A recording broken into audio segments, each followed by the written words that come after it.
All right, how's everybody doing?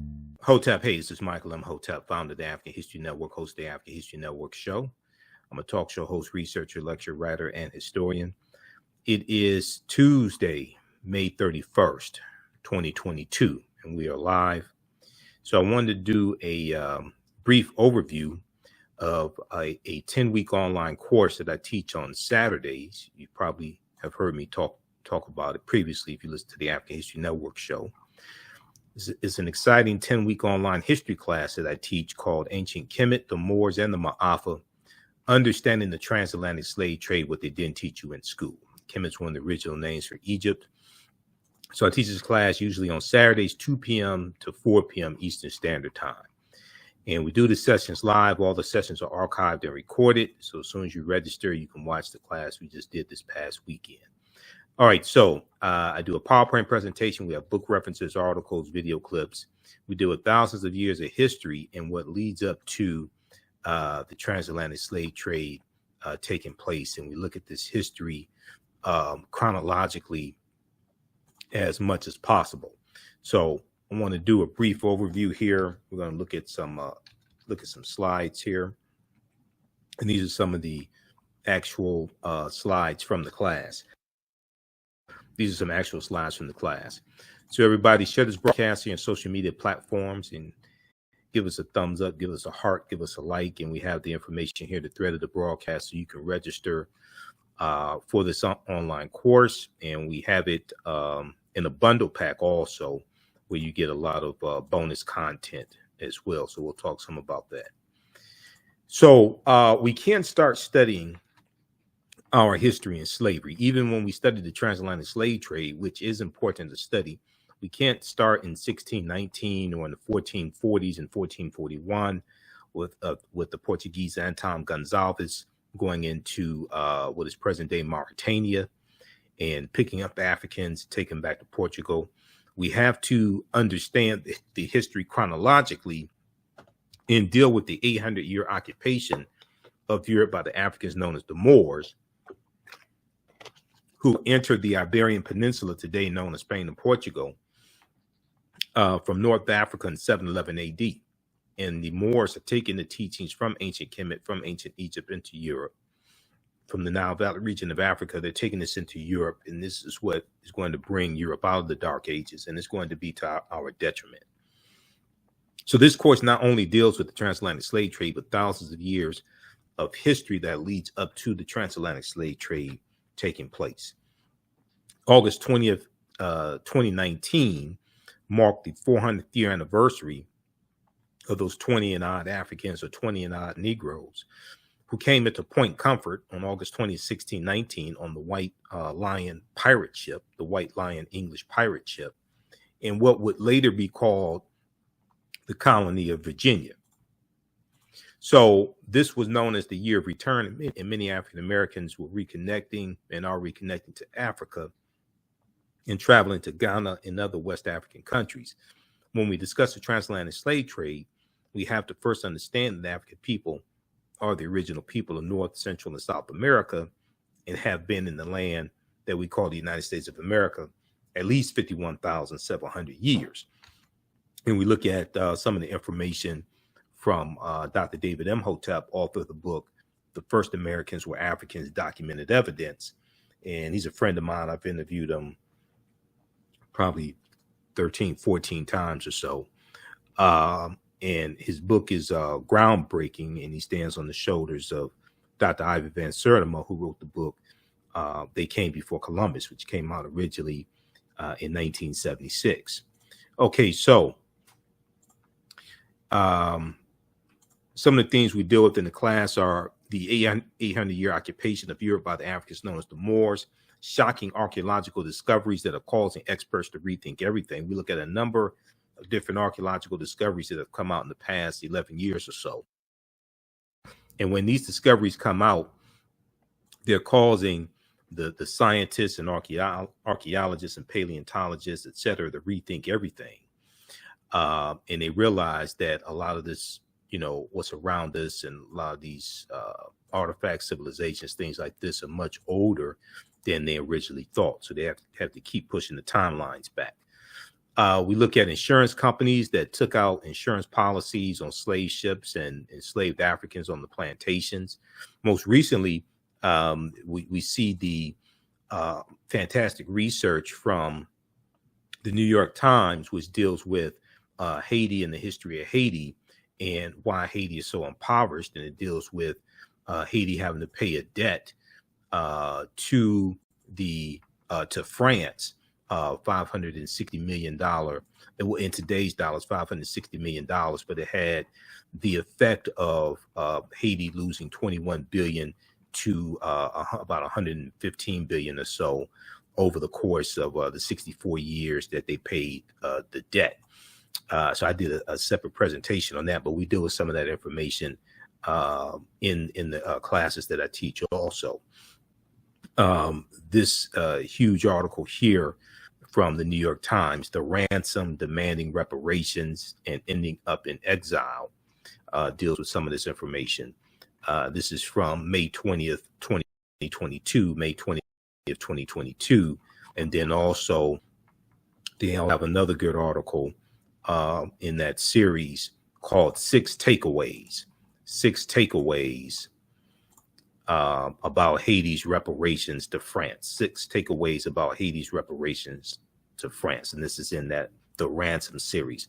How did the modern world's most successful slave revolt give birth to a desperately poor nation? Here's a summary of what a team of New York Times correspondents found out. Okay, so this is from May 20th, 2022. So you can check this out as well. So we deal with some of this type of information in the class. And then also, the Louisiana Purchase, the Haitian Revolution, things like that, especially in the second class that I teach, from the Civil War to the Civil Rights Movement of Black Power, 1865 to 1968. So we deal with shocking archaeological discoveries that are causing experts to rethink everything. How insurance companies took out insurance policies on slave ships as well as enslaved Africans on the plantations. Freemasonry, America and the Founding Fathers, origins of the terms America, Africa, and a lot more. Okay, so that's just a little sample of some of the things that we deal with in the class. When we look at some of the work here from Dr. David Imhotep, and we look at a number of different archaeological discoveries, like the one in Morocco from 2017 that pushes the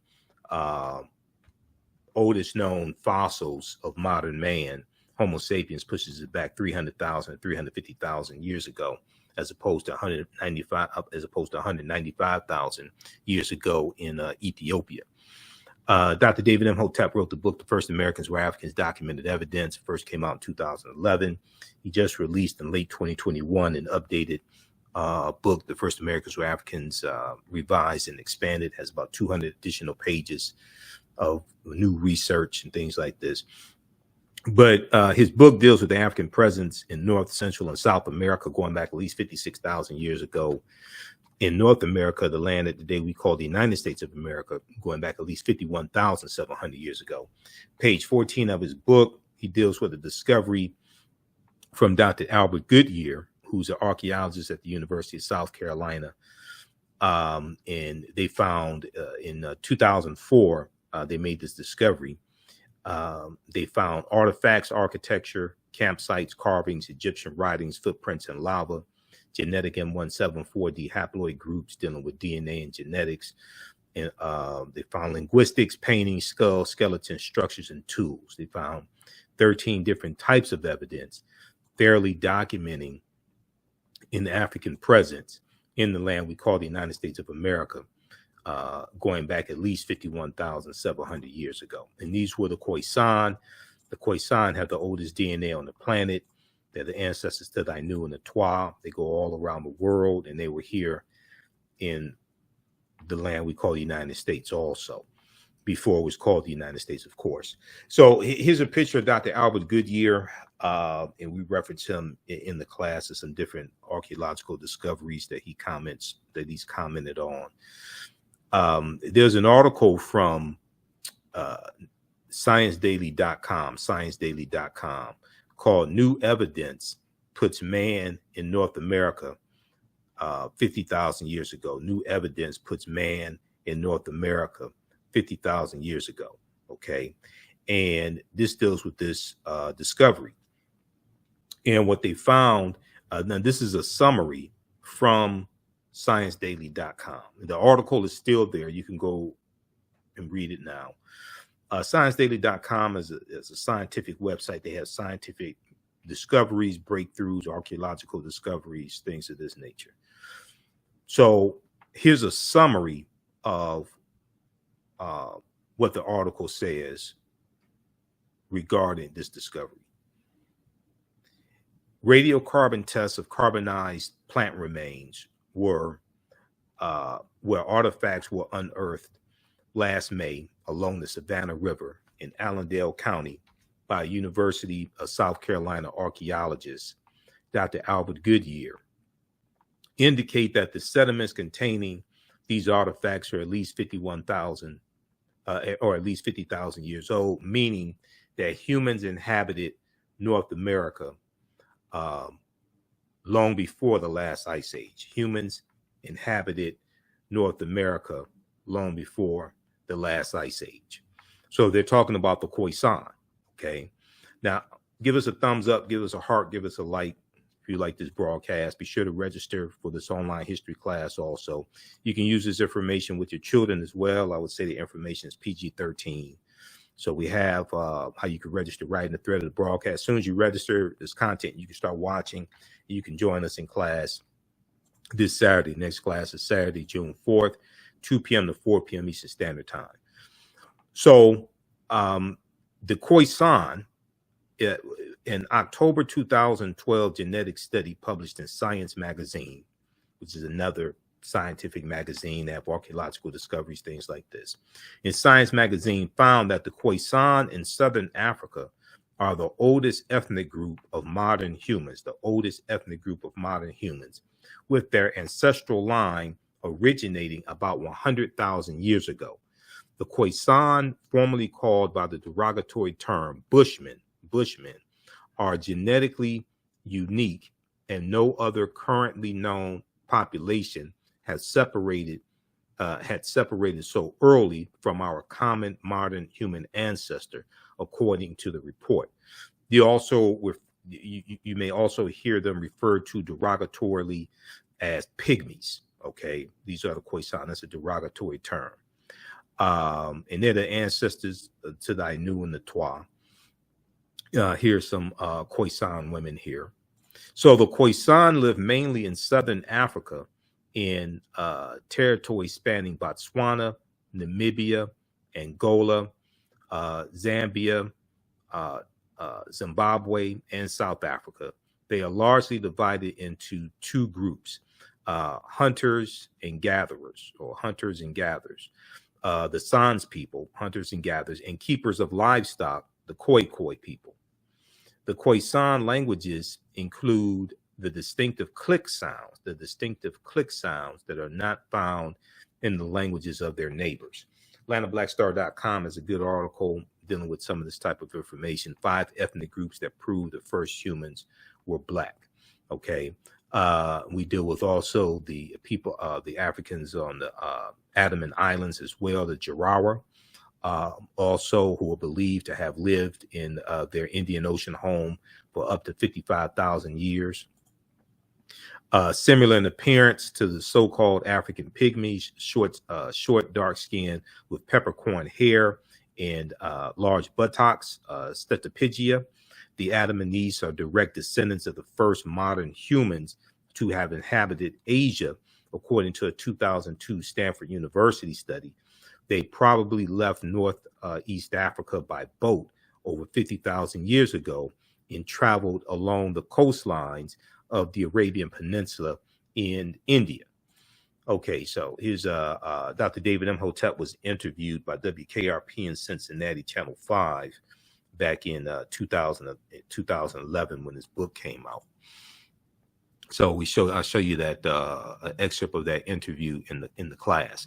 So one of the archaeological discoveries that we deal with came out in February 2010, and this was a huge discovery.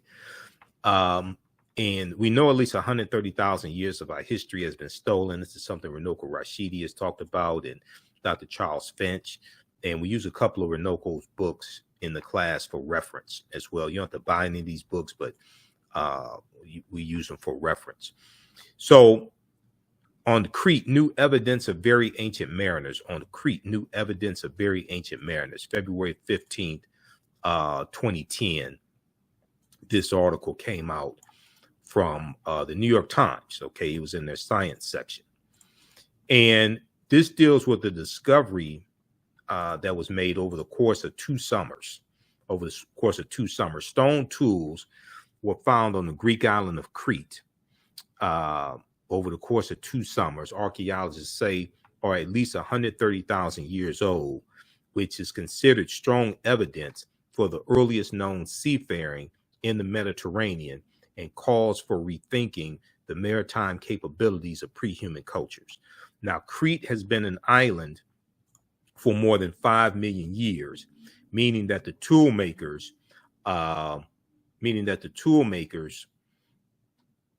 must have arrived by boat. Crete has been an island for more than 5 million years, meaning that the tool makers must have arrived by boat.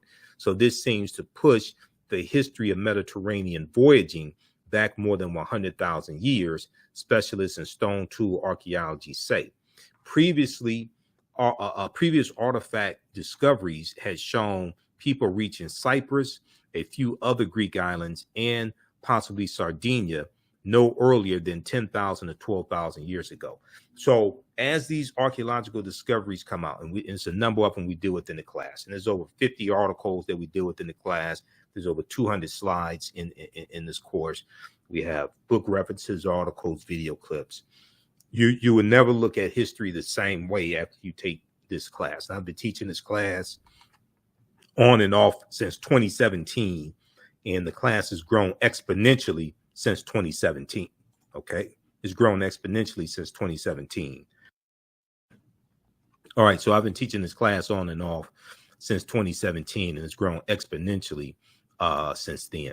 Now, if you've taken any of my online history classes in the past, also email me at ahnshow@africanhistorynetwork.com because you get a 50% discount on the class. So I teach this class Saturdays, 2 p.m. to 4 p.m. Eastern Standard Time, Ancient Kemet, the Moors, and the Maafa, understanding the transatlantic slave trade, what they didn't teach you in school. So the class is on sale now, $60, regularly $130. We do the sessions live. All the sessions are archived and recorded. You can go back and watch it anytime. And we also have a course bundle, a special course bundle for a limited time only until June 4th.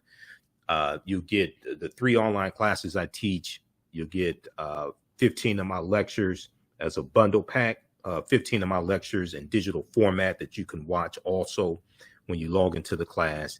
And you'll also get a DVD copy of the new documentary Heavy is the Crown in the Out of Darkness series. So we have these in stock. So it's a limited time only while we have these in stock from director Amadeus Christ. This deals with the African origins of the major world religions. This documentary featuring Professor James Small, Professor Kaba Kamene, who are 2 of my teachers, Tony Browder, and others. So for a limited time only, this offer is going to June 4th while supplies last. So we have these in stock now, and while supplies last, this is part of the bundle pack. Okay, and this bundle is on sale for $100. So you get the 2 classes. Okay, you get the actually 3 classes in the bundle. You get the 3 classes. You get my bonus lectures as well in digital format. And you'll get the Heavy is the Crown documentary. And that promotion is going on till June 4th while supplies last. Once we run out, you won't get the documentary. You'll still get a discount on the bundle, but you won't get the documentary. Okay. So if you have any questions, also email us at ahnshow@africanhistorynetwork.com, ahnshow@africanhistorynetwork.com. Okay. Now the bundle that you get is a 15 lecture bundle, and it's in digital format, so you can go in and watch the videos. It's a it's this bundle pack right here that you get, the Michael Imhotep Black History Month 15 DVD bundle pack. This includes 15 of my lectures. It's $100 value. Actually, it's more than $100 value. 15 of my lectures over the past few years I've done. So you get, including my Juneteenth lecture. I have a lecture that's almost 3 hours dealing with the history of Juneteenth. You get my Black Panther lecture. So it's a ton of things that you get here. So we have all that bundled for $100. So as soon as you register, you can start watching the content right away, and you can watch from around the world. Okay, so that's for a limited time only. That's that full promotion, that full bundle expires June 4th, 2022. Okay, so let's continue.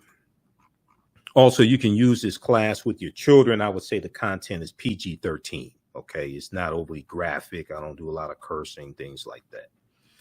All right, so they found stone tools on the Greek island of Crete that date back at least 130,000 years ago.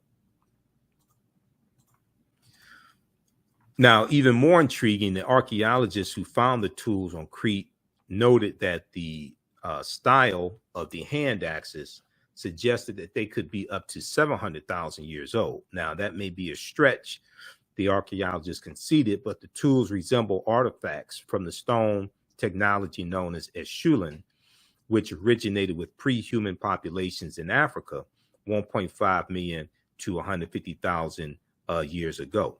Okay, so once again, the deeper they dig, the blacker the planet gets, the more research they do, the older we get. Now, more than 2,000 stone artifacts, including the hand axes, were collected on the southwestern shore of Crete. So this was not one or two artifacts that they found.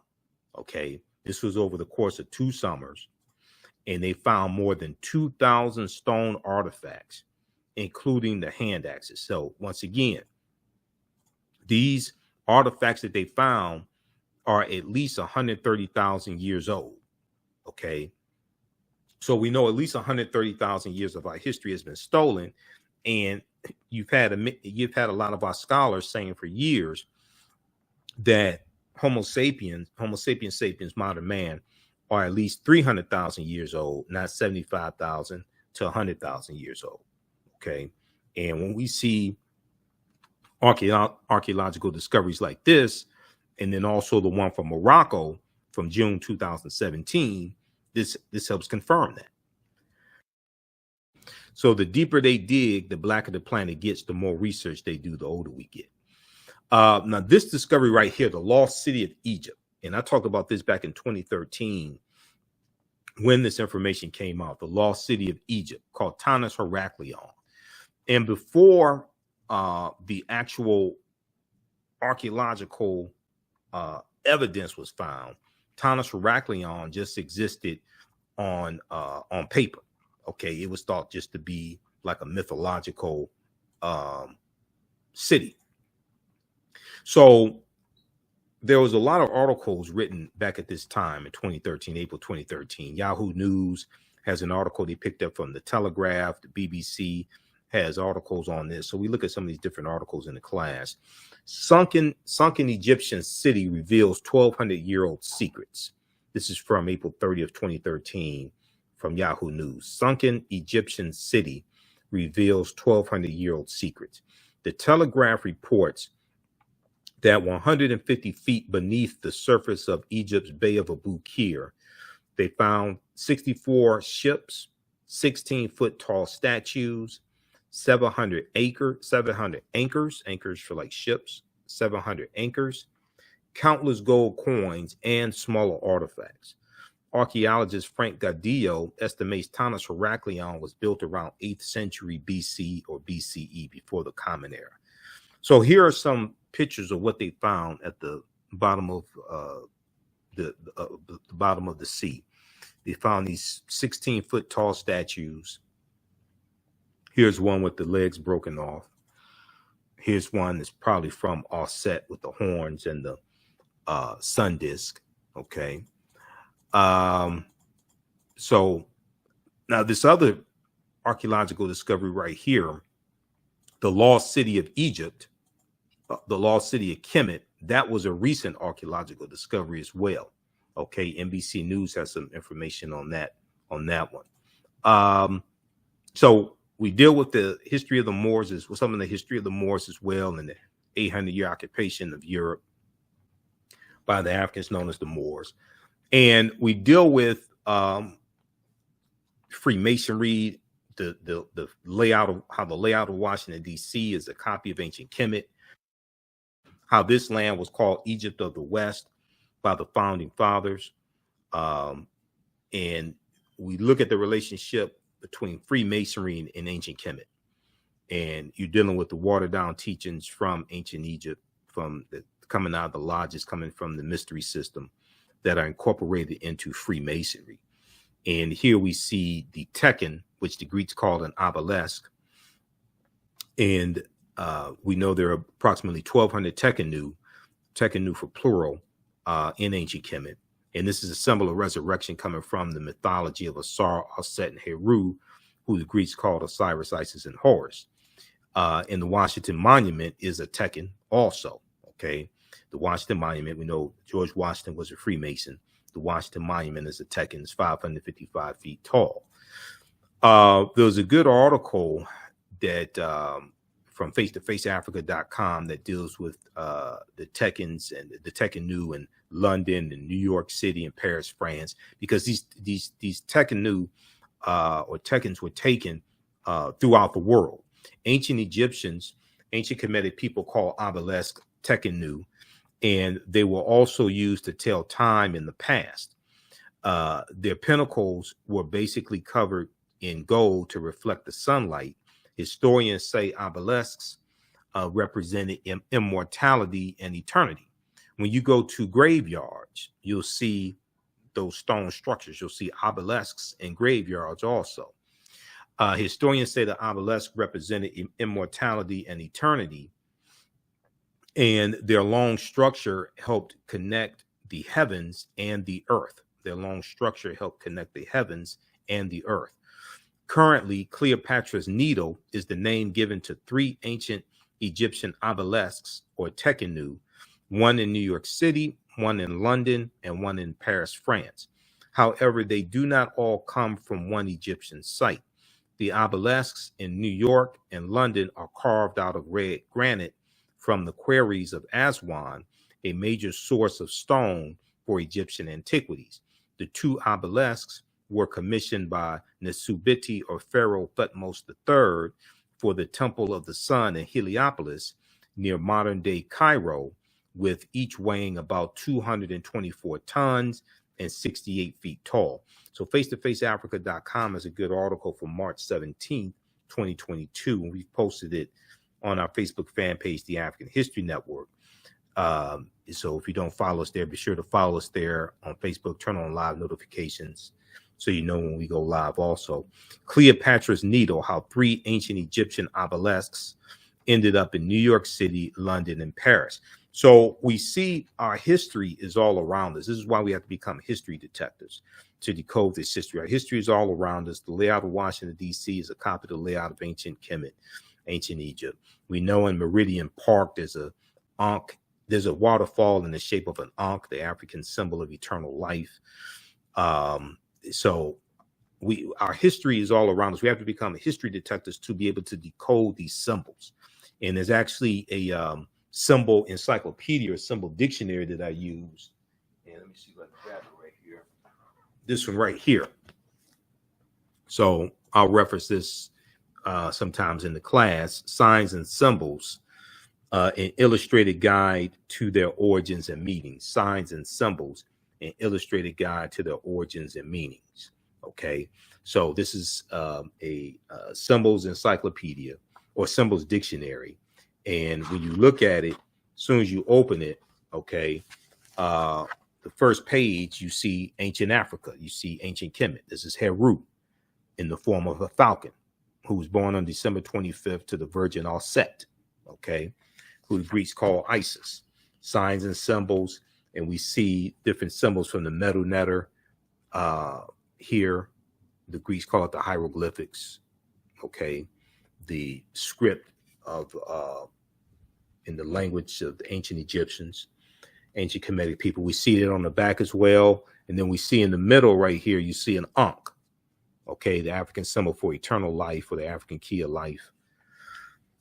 And it says, decode the secrets and uncover the origins and meanings of over 2,000 signs and symbols from ancient hieroglyphs to modern day logos. It says that right on the back. So you got Africa on the front and the back. And when you first open up the page, the first thing you see is Africa. Ancient Kemet. Okay. All right. So this is from Covenant Garden Books, it looks like. Yeah, Covent Garden Books, Signs and Symbols. So this was about 10, how much? This is something like $10 or something when I got it. $10, $15 when I got this. I got this from Barnes and I think it was Barnes and Nobles or Borders Books, one of them. I got this years ago. I got this in August of 2011. I got that in August of 2011. Okay, let's continue. How y'all like this type of information? Give us a thumbs up. Give us a heart. Give us a like on this broadcast. Share this broadcast on your social media platforms. Invite your friends to tune in as well. Be sure to register for this 10-week online class that I teach. Ancient Kemet, the Moors, and the Maafa. Understanding the transatlantic slave trade, what they didn't teach you in school. So we have the information here in the thread of the broadcast. Also, it's at our website, AfricanHistoryNetwork.com. We have the information there. And if you have any questions, you can also email me at ahnshow@AfricanHistoryNetwork.com. Okay, but we have the information right on the homepage of our website, and it's in the thread of this broadcast as well. And you can inbox us here on Facebook or YouTube if you have any questions. Okay, let's continue. So here is a famous statue of Asar, Aset, and Heru, who the Greeks called Osiris, Isis, and Horus. And they're known as the First Holy Trinity. The First Holy Trinity. And the Tekken comes from the story of Asar being cut up into 14 pieces by his brother Set, and Aset, his wife, recovers 13 of the pieces. The 14th piece is missing, the phallus. So she erects the Tekken, which is a symbol of the phallus that's missing, but it's a symbol of resurrection. So there were approximately 1,200 Tekkenu built in ancient Kemet, but only about a dozen are found in Egypt today. Okay, somewhere between some sources will say less than 12. Some sources will say about 7 or so. Somewhere between 7 to 12. Many of the Tekkenu removed from Egypt are now in Istanbul, Turkey, London, England, Paris, France, Berlin, Germany, New York, New York City, Rome, Italy, Vatican City, and elsewhere throughout the world. So people will see these and not know that it's from Africa, either physically taken from Africa or that symbol originally comes from Africa. And they're just associated with wherever it is. Okay. They're just associated with wherever it is. Yeah, they're stolen. But they won't associate with the Nile Valley region of Africa. They won't associate it with African people. So the Tekkenu are now called obelisks by their new owners, and few know their origin or that they symbolize the resurrection of the African king Asar. So if you read Egypt on the Potomac by Tony Browder, and that's one of the books we reference in the class. So you don't have to buy any of these books to be able to follow along in class. But if you want to have them for your library, you can do that. These are good books to use with your children also. So here's Egypt on the Potomac by Tony Browder. It's a fantastic book. It's 72 pages. But this book will blow you away. Okay, Egypt on the Potomac. So check out page 17 of Egypt on the Potomac. All right, now Freemasonry. The word Mason is derived from the Latin words mass and sun. Mason means child of light and expresses the desire to pursue light, which is a metaphor for the sun, which symbolizes knowledge. The term child of light or sons and daughters of light was first used to identify students who had completed 42 years of study in the temples of ancient Kemet, okay, who had completed 42 years of study in the temples of ancient Kemet. Many Masonic temples were modeled after the temples of ancient Kemet, places where light or knowledge was imparted in a series of steps or degrees. So, the concept of the liberal arts colleges, the concept of going to college and getting your credentials in a series of degrees, associate's degree, bachelor's degree, master's degree, philosophy degree, PhD, what have you, that comes out of ancient Kemet. That comes from the Nile Valley region of Africa. When you read Stolen Legacy by George G.M. James, here's a copy of it right here. When you read Stolen Legacy by George G.M. James, Greek philosophy is stolen Egyptian philosophy. Okay, this is an old copy that I got December 8th, 1993, when I was in college. Okay, so he talks about how he talks about the 7 liberal arts, the arithmetic, the logic, the rhetoric, things like this, the trivium and the quadrivium. And he also talks about how the Moors were the custodians of the ancient Egyptian mystery system as well. And they're going to take these teachings into Europe.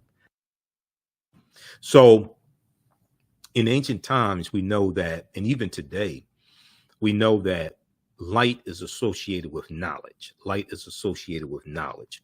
And the African Moors are taking the light, the knowledge from ancient Kemet, from ancient Africa. They're taking it into Europe during the Dark Ages. So the western portion of the Roman Empire is crushed by the Vandals and the Visigoths in 476 AD. And Europe is cast into this period of hundreds of years of ignorance and civil wars and things like this, known as the Dark Ages.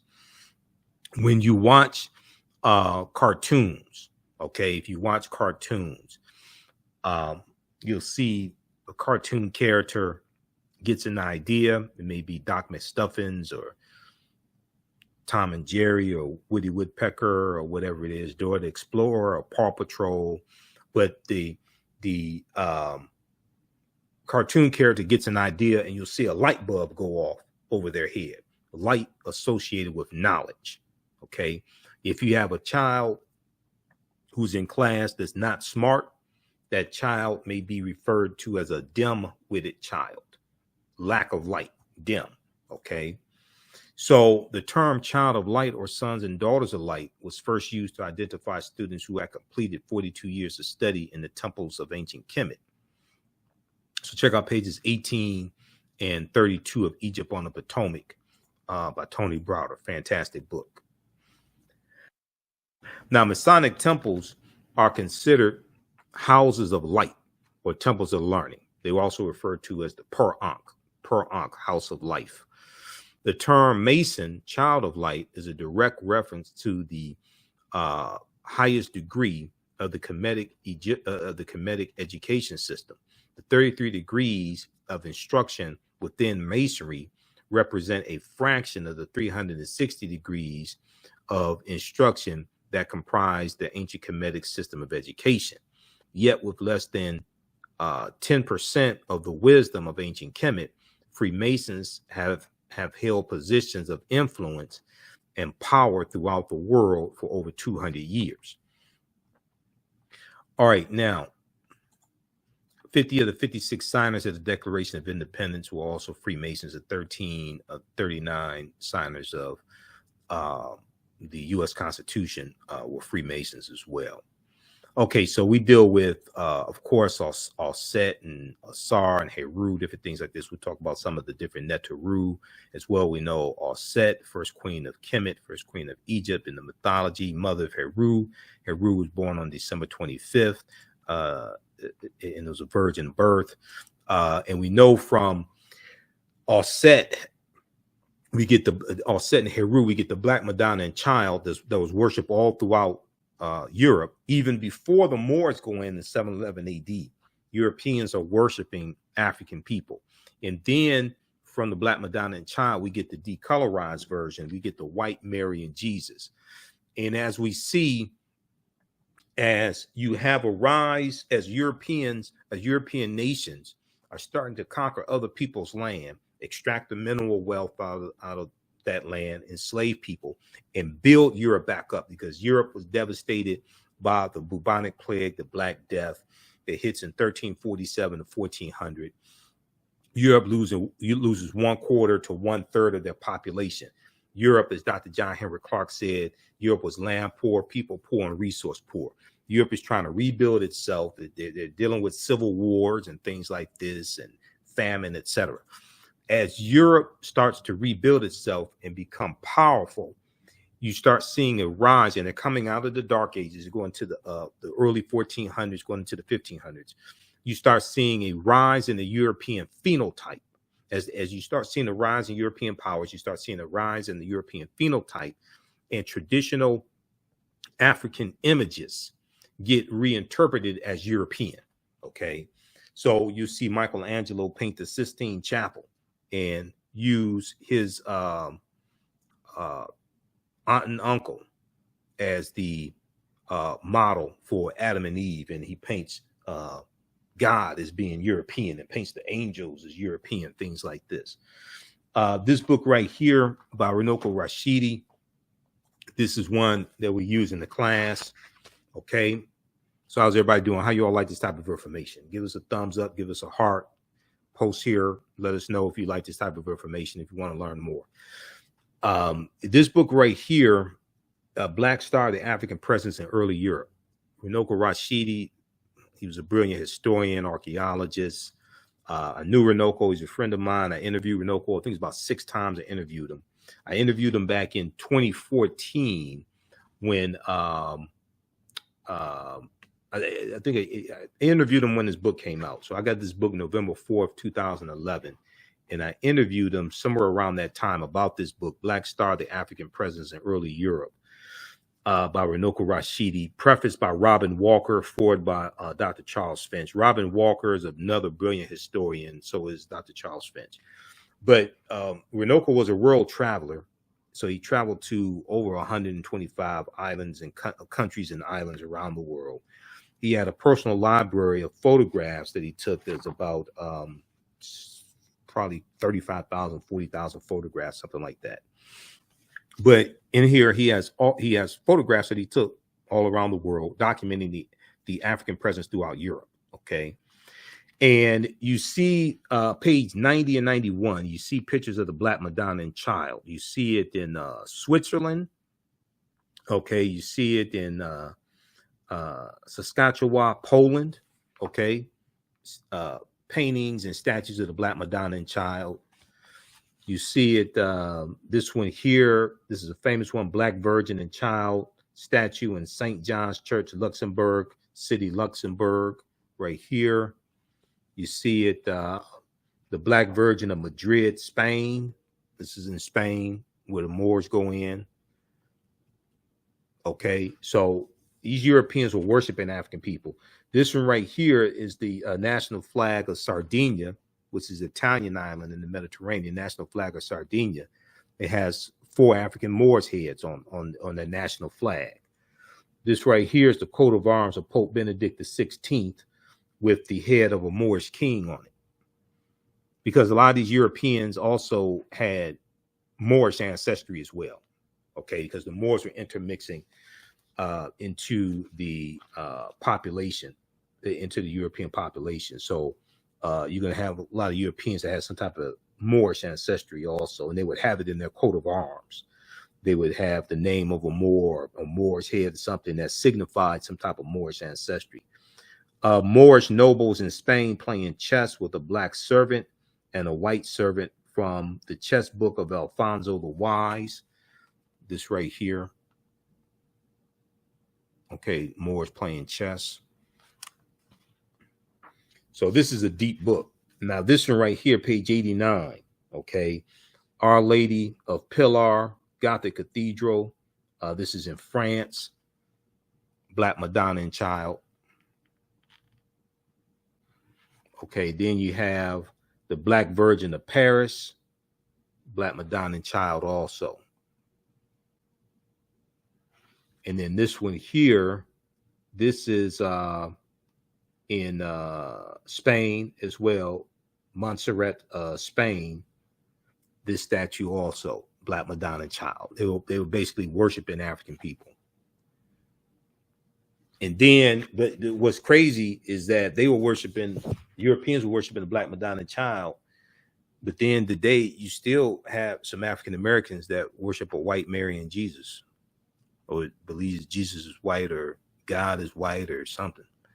It's just backwards. It's just totally backwards.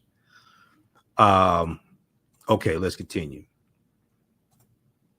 So, and I remember in the 1970s, late 1970s, when the Shazam and ISIS hour used to come on Saturday mornings. It was like 11 p.m. Eastern Standard Time, Saturday mornings. The Shazam and ISIS hour is a live action TV show on CBS. And I used to watch it when I was a kid. And they showed us this white woman named Isis. And she could fly through the air. She had these magical powers. She was super smart, things like this.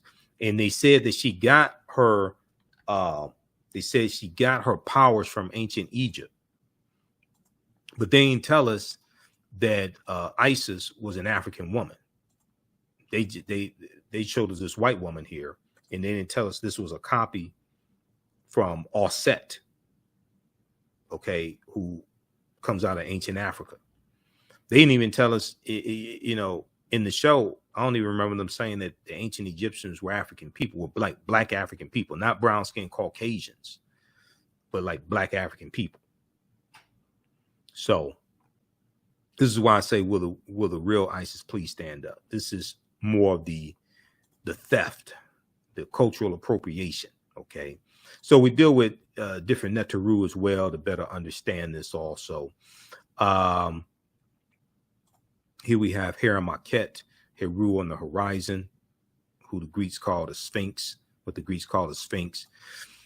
When we look at patron saints, and a lot of your early African saints, a lot of your early Christian saints are going to be Africans. But when we look at patron saints take the place of the Neteru. The Neteru are dealing with the different forces of nature, the different manifestations of that one creative principle of the supreme force. Many of them are helpers of Amun-Ra, helpers of God, helpers of the supreme being. Okay. And they have different attributes, and different Neteru watch over different groups of people, or watch over different cities, I should say, watch over different cities and have different attributes. When you look at Bastet was associated with love and fertility. When you look at Ma'at was the personification of truth, justice, righteousness, balance, harmony, order, and reciprocity. And you deal with the 42 laws of Ma'at, or the 42 negative confessions, which are a precursor to the 10 commandments. And Ma'at was depicted as a female a female deity with wings, and she had an ostrich feather in her headband. And you have the famous scene, the judgment scene. So when you die, your heart was weighed against the feather of Ma'at. Your heart was weighed against the essence of a woman on the scales of Ma'at. Okay, that's the judgment scene. But when we look at the saints are going to replace the Neteru, because the saints have different attributes as well. You have what are called patron saints, and patron saints watch over different groups of people. So when we look at Saint Nicholas, who is the saint that the secular character of Santa Claus comes from, and Santa Claus, well, Sinterklaas in Dutch means Saint Nicholas. Okay, Sinterklaas in Dutch means Saint Nicholas. And Santa Claus is derived from the religious figure, Father Christmas Sinterklaas, coming from the Dutch, but that comes from the real Saint Nicholas. So Saint Nicholas was a Greek Orthodox bishop born in Myra, present-day Turkey, about 280 AD, Common Era. Born to wealthy parents and gave away his inheritance to the poor. He was a patron saint to children, seamen, prostitutes, and pawnbrokers. He was he was said to watch over these groups of people. Okay, patron saint. Okay, and he was the patron saint to children, seamen, prostitutes, pawnbrokers. If you read the book Christmas Miscellany by Jonathan Green, page 40, 63, and 64, he has some information there on Saint Nicholas and the legends of Saint Nicholas. Let me see, that book is right here. So this is a good book dealing with the history of Christmas, the origins of Christmas, and the history behind Christmas. Christmas Miscellany, everything you always wanted to know about Christmas by Jonathan Green. And he deals with the mythology of Saint Nicholas also. Okay. But Saint Nicholas was African, was an African saint. When you look at older statues and paintings of Saint Nicholas, he has more Africoid features. So what is a patron saint? A patron saint is a saint to which to whose protection and intercession a person, society, church, place, profession, or activity is dedicated. The choice is usually made on the basis of some real or presumed relationship, like St. Patrick is a patron saint to Ireland because he's credited with introducing Christianity, even though you had someone who went in the year before in 431 AD who was sent in to convert the Irish to Christianity. St. Patrick gets that credit. St. Patrick was a mass murderer also. You can watch the 2-hour presentation I did in March of 2022, right around St. Patrick's Day, where I deal with St. Patrick and history of St. Patrick and why St. Patrick was a mass murderer. Because he was killing the Druids, and the Druids were dealing with a watered down version of the teachings coming out of Ancient Kemet, out of ancient Egypt. We deal with that in the class also. So Saint Maurice, who was a Moor, Saint Maurice is the saint, patron saint of Germany. Saint Patrick, patron saint of Ireland. Saint Nicholas was a patron saint of Amsterdam and Russia. Saint Benedict the Moor,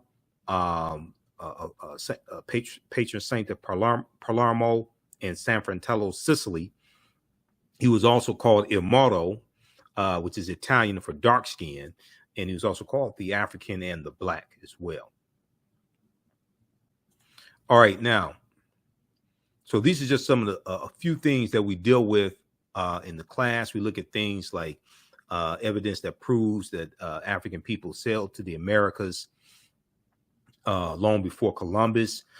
We know that there were American narcotics discovered in Egyptian mummies. The discovery of American narcotics in Egyptian mummies has left some historians amazed. Recently, archaeologists discovered the presence of narcotics only known to be derived from American plants in ancient Egyptian mummies. These substances included South American cocaine from ethoxylin and nicotine. German toxicologist Balabanova reported the findings, which suggests that such compounds made their way to Africa through transatlantic trade that would predate Christopher Columbus' arrival by thousands of years. Okay, so we deal with a number of different archaeological discoveries as well. We look at things like why is Christmas celebrated on December 25th, which gets into the winter solstice and understanding astronomy and astrotheology, etc. This was a book I saw back in 2011 at CVS Pharmacy, The Life of Christ from the American Bible Society. And I bought the book because of what's on page 55. On page 55, they asked the question, why December 25th? Now, what I say may go outside the circumference of some people's awareness. Just because you disagree with it or don't like it does not mean it's not true. Just means you have to do some research to understand what I'm talking about. Okay, so they asked the question, why December 25th? Why is Yeshua or Jesus' birthday said to be on December 25th? Nowhere in the biblical text does it state that Jesus or Yeshua was born on December 25th. And we know the letter J did not exist until 1630 AD. The letter J is derived from the letter I. When you look up the word Jesus in the dictionary, it takes you back to Yeshua, which is Hebrew. So it says, here it's a little hard to make out, but I try to blow it up as much as possible. It says, in Christianity's early years, people debated when Jesus' birthday should be celebrated. Some Christians were against observing Jesus' birthday at all, as they did not want Jesus or Yeshua compared to Pharaoh and Herod. Now, which Pharaoh are you talking about? Pharaoh is a title, not a name. Which Pharaoh are you talking about? And these people's birthdays were commemorated. Okay, but in the 4th century Common Era AD, Pope Julius I made it official. Christ's birth would be celebrated on December 25th. Now, December 25th was already considered the birthday of the sun, the S-U-N, not the S-O-N, but the S-U-N. Using the technology available at the time, ancient astronomers observed that on December 25th, the days started getting longer again. They recognized the date as the winter solstice. The winter solstice, when the sun is born, when the sun is born again each year. So the sun goes throughout the 12 constellations on its annual voyage. And on December 20th or December 21st, the sun moves into its lowest position. Okay. It moves to its lowest position, and it's in Capricorn. Okay. The constellation of Capricorn. Then on from December 22nd, 23rd, 24th, it appears that the sun does not move. Okay. It appears the sun is dead or stands still. In December 25th, the sun moves 1 degree northward. Okay. It moves 1 degree northward.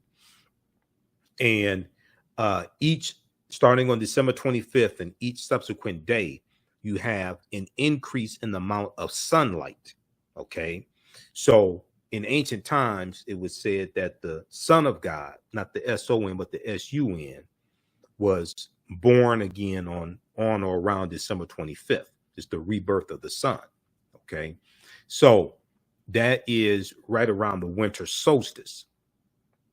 So the Romans celebrated the birthday of the deity or god Sol Invictus, S-O-L. The prefix Sol means sun. Sol Invictus means unconquered sun. They celebrated this on December 25th. The day was also recognized as the birthday of Mithra, the sun deity or sun god of the ancient Persians, and as the birthday of Attis, an agricultural deity worshipped in Asia Minor. By choosing December 25th, the church avoided upsetting the masses. By choosing December 25th, the church avoided upsetting the masses. No one wanted their festivals canceled, so the church simply combined this new Christian holiday with pagan traditions. The church just simply combined this new holiday with pagan traditions. And you're going to see this especially as the Romans are conquering other people's land, you're going to see them incorporating traditions from the people that they're conquering, incorporating this into their own traditions and incorporating this into Christianity also. We look at pre-Christian origins of Christmas and ancient holidays. Yule.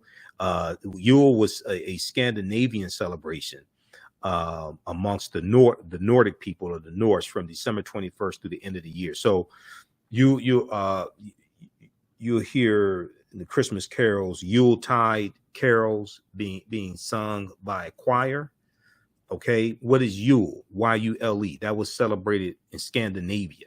That was celebrated by Europeans in Scandinavia. Yule, and you learn about festivals of Odin, German festival of the pagan god Odin, who was known as the king of the gods, father of Thor.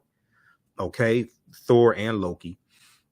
Midwinter holiday, the festival of Saturnalia, which is a Roman festival in honor of the Roman agricultural deity Saturn. Okay, celebrated December 17th through December 25th.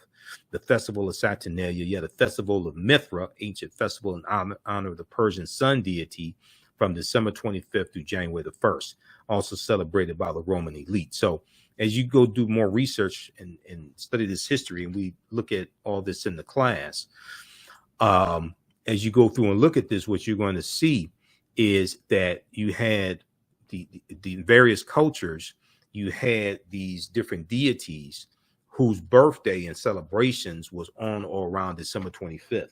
If you read Christianity Before Christ by Dr. John G. Jackson, he breaks this down in the book, and this deals with astronomy and all this, the winter solstice, everything. Christianity Before Christ by Dr. John G. Jackson. This is an old copy I got back in 1994. But this is another book that we use in the class as well. Okay. I got this December 31st, 1994. Okay, how y'all like this type of information? Give us a thumbs up, give us a heart, give us a like. You can register for this class right now. Ancient Kemet, the Moors, and the Maafa, understanding the transatlantic slave trade, what they didn't teach you in school. The class is discounted. So it's on sale right now, $60 for very limited time only.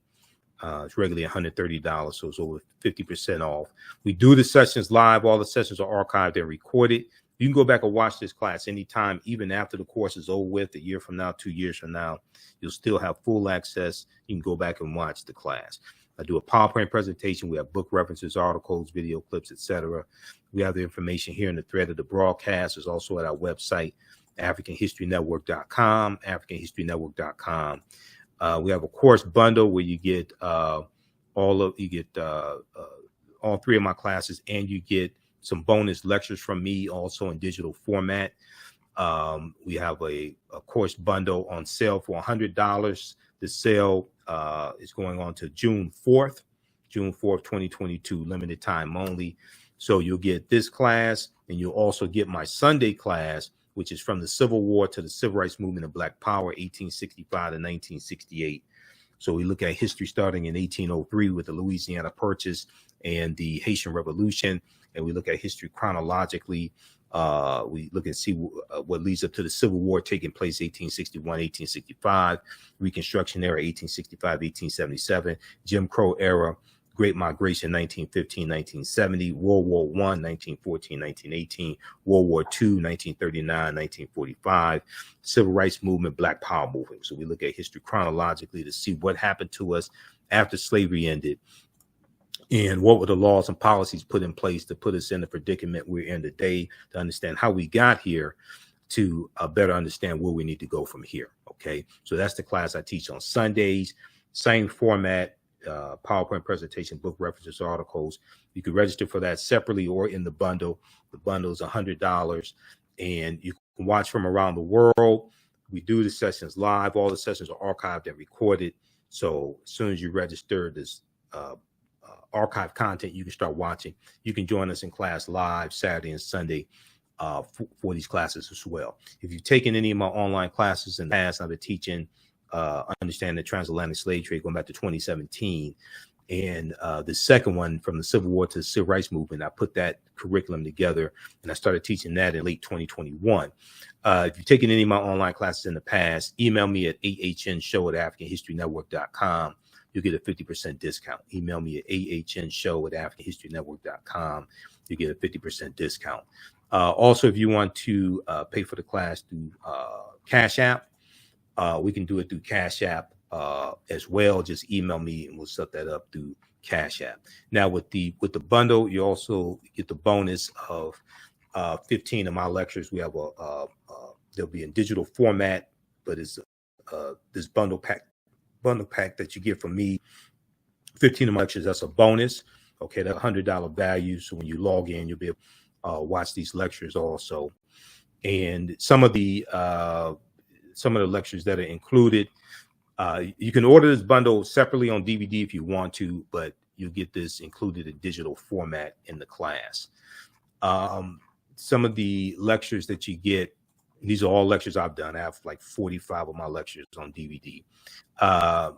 You'll get my lecture, 3-hour lecture dealing with the film Black Panther analysis, African culture, history, and Afrofuturism. We also talk about the film Black Panther in the class, but this deals with how the film Black Panther relates to African history, culture, language, spiritual systems. The language in the film Black Panther is isiXhosa, which is a Bantu language. It's spoken in Southern Africa. It's a real African language. Okay, so you'll get that. You'll get this one here dealing with the origins of Black History Month, and Dr. Carter G. Woodson, Breaking the Chains, why we celebrate African American History Month. So we deal with a lot of history there. You'll get this one here.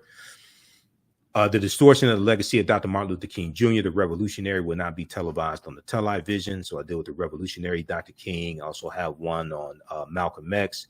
Malcolm X, 50 years later, why is he still relevant? You get this one here, 13 Forms of Wealth, and Redistributing the Pain, Keys to Economic Empowerment and Entrepreneurship for African Americans, because I taught entrepreneurship for 7 years. You get this double lecture I did with Dr. David Imhotep. We did this lecture here in Detroit back in 2013. The first Americans were Africans, documented evidence. He dealt with that topic, and I dealt with great African women in history, the mothers of civilization. You'll get this one here also, Redistributing the Pain, how African Americans historically fought back with economic boycott. So this is a 4-hour presentation that I did that documents different types of economic boycotts and different types of economic withdrawal strategies that we've had. You get Ancient Kemet, the winter solstice, and the history of Christmas.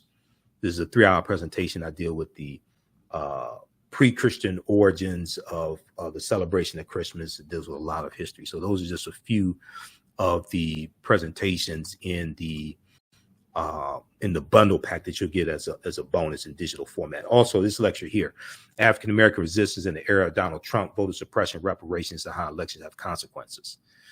And this information here, people knew this prior to the 2016 election, Donald Trump would have lost. So I deal with how the election of Donald Trump was a backlash to 2 terms of President Barack Obama and the Black Lives Matter movement, how Donald Trump was a throwback to Richard Nixon.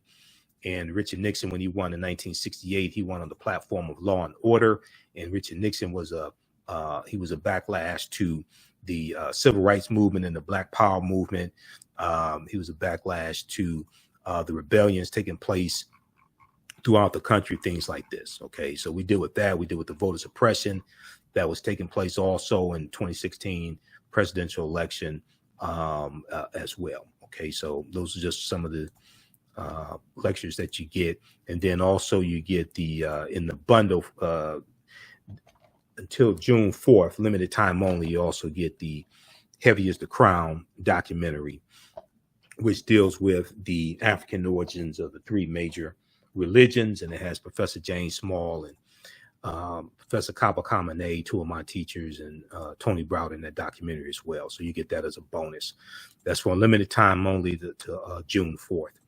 Okay, so we deal with all this, and we deal with like the film Black Panther. We know that the Netter Bast, who we see in the film Black Panther, we know that Bast comes from Bastet, who was an ancient Kemetic deity who was worshipped in the form of a cat, a form of a lioness, and later a cat.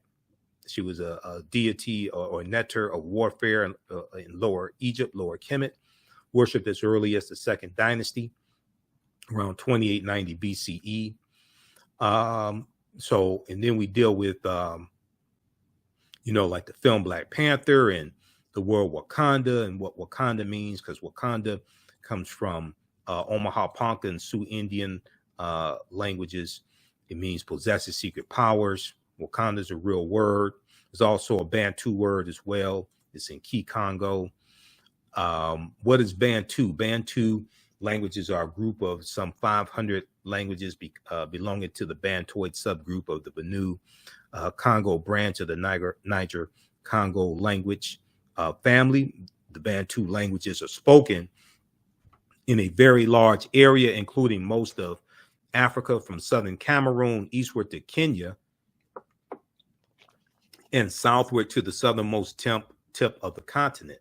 12 Bantu languages are spoken by more than 5 million people, including Rundi, Rwanda, Shona, Isikosa or Kosa, and Zulu. Swahili or Kiswahili, which is spoken by 5 million people as a mother tongue and some 30 million as a second language, is a Bantu lingua franca, important in both commerce and literature. Britannica.com has some good information on Bantu. There are other sources you can look at as well. Okay, but we know Bantu is the language spoken in the film Black Panther. So we look at different ancient civilizations like Carthage, and we look at the Punic Wars and Hannibal Barca as well in the Battle of Cannae in 216 BC.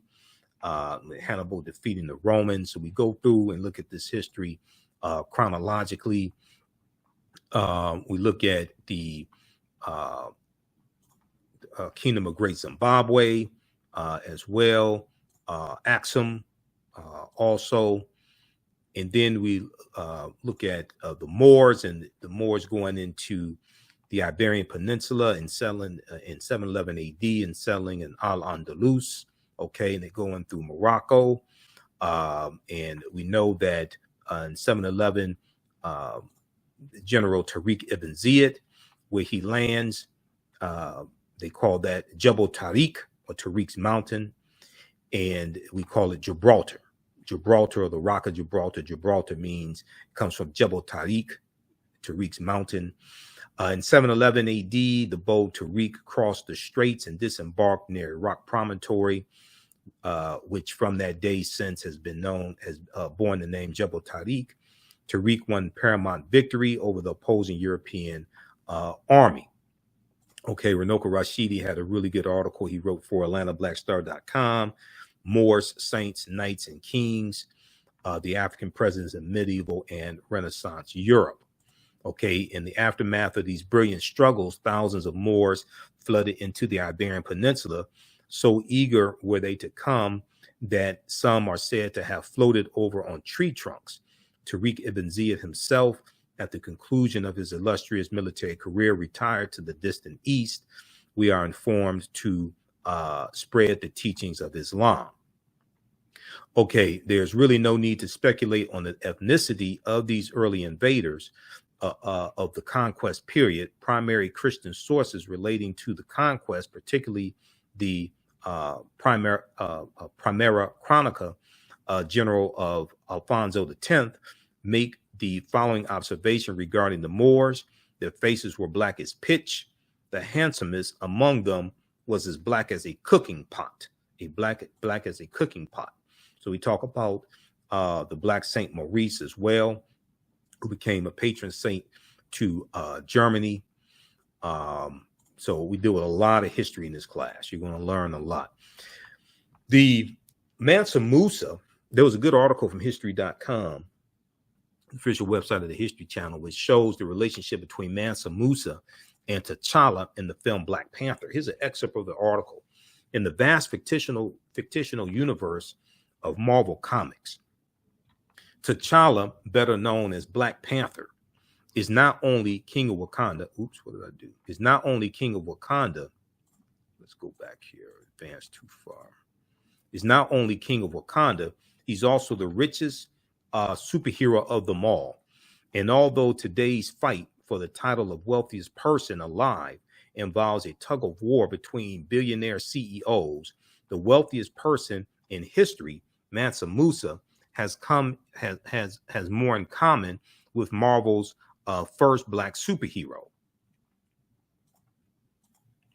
Mansa Musa became ruler of the Mali Empire in 1312 Common Era or AD, taking the throne after his predecessor Abu Bakr II, for whom he had served as deputy, went missing on a voyage he took by sea to find the edge of the Atlantic Ocean.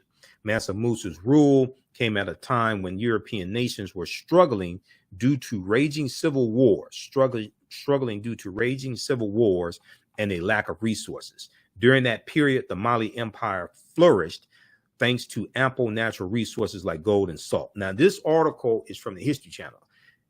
These Europeans are telling you that West Africa, Mali, was thriving when Europe was in disarray and dealing with lack of resources and famine and raging civil wars.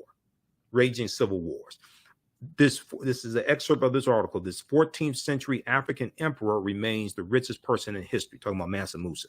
This came out March 19th, 2018, the month after Black Panther came out, which came out February 16th, 2018. This is at history.com. Okay. Of course, you deal with Christopher Columbus and understand Columbus because Columbus helped to spread the transatlantic slave trade. Okay. He didn't create it, but he helped to really lay a good foundation for the transatlantic slave trade and cause it to spread. We look at where Columbus went on his 4 voyages. He never came to the land we call the United States of America. The closest he came here, which is Cuba, which is about 90 miles away. And we know that he set sail August 3rd, 1492. And that's late in the same year that the Moors lose control of the last stronghold in Granada, January 2nd, 1492. Okay, so these are all some of the things we deal with in the class. There's a ton of information with different timelines of history that we look at as well. So you never look at history the same. Reason why this history is so important is African history and culture give us our foundation. They give us our VIPs, our values, our interests, and our principles. This influences our economic empowerment and political empowerment. This gives us a foundation that we see reality through. So when 2 of my teachers, Dr. Leonard Jeffries and Professor James Small, teach, they talk about the pyramid principle. The foundation is African history and culture. This gives us our values, our interests, and our principles. This influences our self-esteem, our self-development, our self-worth. Okay. And then this impacts our economic empowerment, how we engage in economics, the type of businesses we have, the institutions, etc., the forms of businesses, engaging in cooperative economics, the co-ops, which we have a deep, rich history of. And these were principles we brought with us from Africa, the principles of cooperative economics. This also impacts our political empowerment and our understanding of politics. And politics is the legal distribution of scarce wealth upon resources and the writing of laws, statutes, ordinances, amendments, and treaties, their adoption, interpretation, and enforcement. So we have to have a synthesis of all 3 of these. Okay. And our history and culture gives us that cultural paradigm that we see reality through, but also impacts how we see ourselves. What you do for yourself, what you do to yourself, and what you allow the people to do to you and get away with is based upon what you think about yourself. What you think about yourself is based upon what you have been taught about yourself. What you've been taught about yourself is based upon everything you've read, heard, and seen about yourself. Okay, so it's just a brief overview of some of the content from this 10-week online class that I teach on Saturdays. You don't have to be present in class. You can see me, I can't see you. We have a live text chat so you can ask questions in class, but you can view the content anytime. So if you work, you're busy, you can't join us in class live, you can go back and watch it anytime. And we do the sessions live. All the sessions are archived and recorded. You still have access to the full class even after the 10-week online course is over with. So a year from now, 2 years from now, you can go back and watch the entire class. Ancient Kemet, the Moors, and the Maafa, understanding the transatlantic slave trade, what they didn't teach you in school. So we have the information at our website, AfricanHistoryNetwork.com. We also have the link here in the thread of the broadcast. And you can use this information with your children. Also, I would say the content is PG-13. We also have a bundle pack where you can, the course bundle is discounted. It's on sale $100. It's a $385 value. You also get 15 bonus lectures from me that you can watch. They're in digital format also. And we have this promotion going on to June 4th. You'll also get a copy of the new documentary, Heavy as the Crown, from the Out of Darkness series, which deals with the African origins of the major world religions. So while supplies last, we have some of these in stock right now, but you'll get that as an added bonus. But this is a fantastic deal, even without the DVD documentary. Okay, so you can register for this class. As soon as you register, you can watch now. You can watch the class we did this past weekend. And the second course that you get, is from the Civil War to the Civil Rights Movement and Black Power, 1865 to 1968. Okay, that's the follow-up class. I created this second class because this is a crucial period of history. We start in 1803 with the Louisiana Purchase and Haitian Revolution. And I had so much information in the first class, I couldn't really deal with this deal with this period of time like I wanted to, like it needs to really happen. Because when we look at the when we look at Reconstruction ending and we look at the Jim Crow era, we see a lot of similarities with what's going on right now in the attacks on voting rights and the Republicans pushing these voter suppression bills and things like this. Okay, so I created this curriculum here, created this course to specifically deal with that period of time. So that's a fantastic class as well. I teach this on Sundays, 2 p.m. to 4 p.m. Eastern Standard Time. That's on sale $60, regularly $130. You can register for the class separately, or you can register for the bundle where you get everything included. Okay, and if you've taken any of my online classes in the past, email me at ahnshow@africanhistorynetwork.com, and you'll get a 50% discount also. Okay, so hopefully you learned a lot from this. Register for the class. This also helps support the African History Network as well. Also, if you want to support us another way, you can do it through Cash App and PayPal, $ the AHN Show through Cash App, $ the AHN Show through Cash App. Also through PayPal, paypal.me/the AHN Show. We have the information on our website as well. And our Cash App account is $ the AHN Show, SHOW. So when you go to it, it says Michael and shows my picture there.